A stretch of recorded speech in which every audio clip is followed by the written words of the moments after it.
आब्रह्मभुवनाल्लोकाः पुनरावर्तिनोऽर्जुन मामुपेत्य तु कौन्तेय पुनर्जन्म न विद्यते।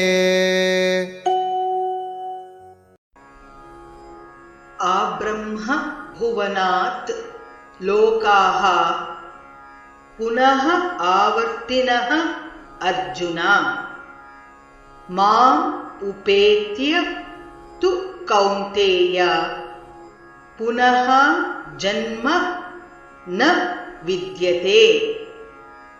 आब्रह्मभुवनाल्लोकाः आब्रह्मभुवनाल्लोकाः पुनरावर्तिनोऽर्जुन पुनरावर्तिनोऽर्जुन मामुपेत्य तु कौन्तेय मामुपेत्य तु कौन्तेय पुनर्जन्म न विद्यते।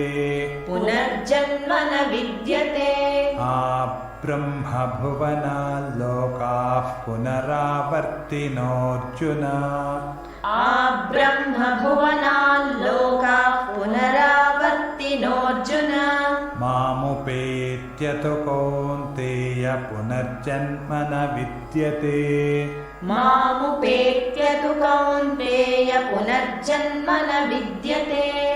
आब्रह्मभुवनाल्लोकाः पुनरावर्तिनोऽर्जुन मामुपेत्य तु कौन्तेय पुनर्जन्म न विद्यते।